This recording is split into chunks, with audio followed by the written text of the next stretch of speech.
মেজবাউল আজম সওদাগর, জি, দিল্লি কি এই সম্পর্কটা রিভিউ করবে?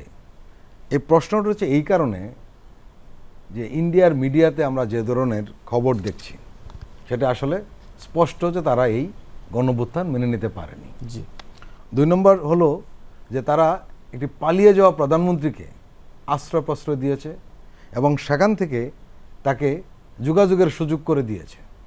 এখন দিল্লিতে বসে বাংলাদেশ বিরোধী তৎপরতা চলবে আর ভারত বাংলাদেশের সম্পর্ক উন্নয়ন ঘটবে, এটা কিভাবে সম্ভব? প্রথম কথাটা হচ্ছে যে শেখ হাসিনাকে দিল্লি বাংলাদেশে ফেরত দেবে এটা আমি মনে করছি না, কোনোভাবেই দেবে না।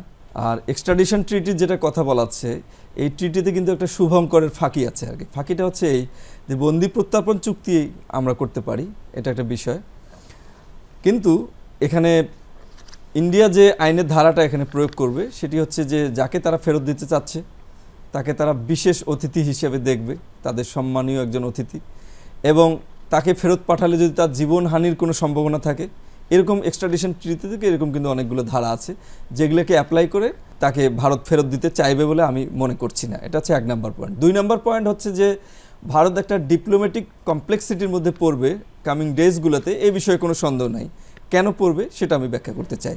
কারণটা হচ্ছে যে ভারত এখন পর্যন্ত বাংলাদেশের গণ অভ্যুত্থানে যে 2000 ছেলে মেয়ে, ছোটো ছোটো বাচ্চা, সাধারণ মানুষ, নারী, শিশু যে নিহত হয়েছে, এই বিষয়ে ভারতের বক্তব্য এখনও ক্লিয়ার করেনি। ভারত এই বিষয়ে কি বলতে চায়? তো বাংলাদেশ যখনই শেখ হাসিনাকে আইনগতভাবে ফেরত চাওয়ার পর কিন্তু ভারতকে একটা বক্তব্য দিতে হবে যে সে কী চায়, সে শেখ হাসিনাকে ফেরত দিতে চায় বা গণ অভ্যুত্থান সম্পর্কে তার দৃষ্টিভঙ্গি কী, এই বিষয়টা উত্তরটা দেয়া ভারতের জন্য অনেক কঠিন হবে আর কি। কিন্তু যারা বাংলাদেশ ভারত রিলেশন নিয়ে, ভারতের বুদ্ধিজীবীরা যারা পড়াশোনা করেন ইন্ডিয়া বাংলাদেশ রিলেশন নিয়ে, তাদের কাছে আমরা ইতিমধ্যে কিছু সিমটম পাচ্ছি আর কি। তারা এই ধরনের কথা বলছেন যে একটা বিষয়কে সাইডে রেখে কি অন্য অন্য বিষয়কে এগিয়ে নেওয়া যায় না, একটা বিষয়কে তো একটা বিষয়ের জন্য তো অন্য সব কিছুতে আটকায় থাকতে পারে না। এটা কি মিন করে? এটা মিন করে হচ্ছে এটাই, এই যে ডিপ্লোম্যাটিক কমপ্লেক্সিটির মধ্যে যে ভারত পড়বে, এটা সঠিক কি উত্তর হবে ভারতের বুদ্ধিজীবীরা এখন পর্যন্ত প্রডিউস করতে পারেননি, রাজনীতিবিদরা তো অনেক পরের কথা। সুতরাং ভারত একটা বড় ধরনের ক্রাইসিসের মধ্যে পড়ে যাবে যে এটা কি উত্তর দেবে বাংলাদেশে। ইতিমধ্যে আপনি দেখেছেন যে আমেরিকায় ভারতপন্থী কিছু ব্যবসায়ী ট্রাম্প প্রশাসনকে ইনফ্লুয়েন্স করে বাংলাদেশের উপর নিষেধাজ্ঞা আরোপের একটা চেষ্টা করেছেন বলে সংবাদ মাধ্যমে আমরা জেনেছি, সামাজিক যোগাযোগ মাধ্যমে, সংবাদ মাধ্যমে।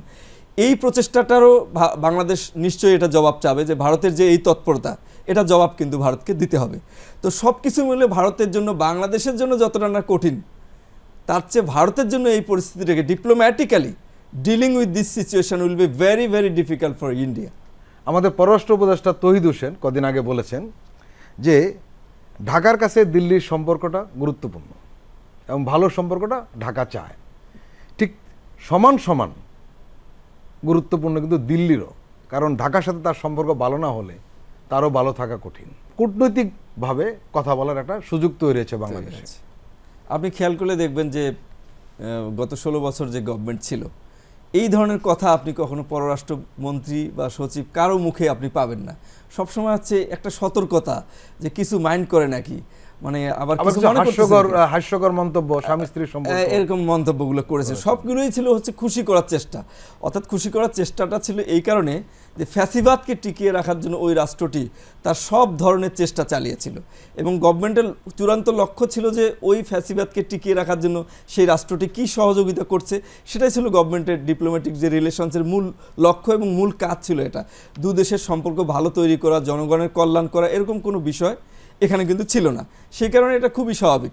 আর একটা জিনিস আপনি খেয়াল করবেন, আপনি যদি কলকাতার নিউ মার্কেটের দিকে তাকান, আপনি দেখবেন যে ব্যবসায়ীদের মধ্যে একটা হাহাকার অবস্থা উঠে গেছে। কেউ ওখানে বেচা বিক্রি হচ্ছে না, তাদের সংসার চলছে না।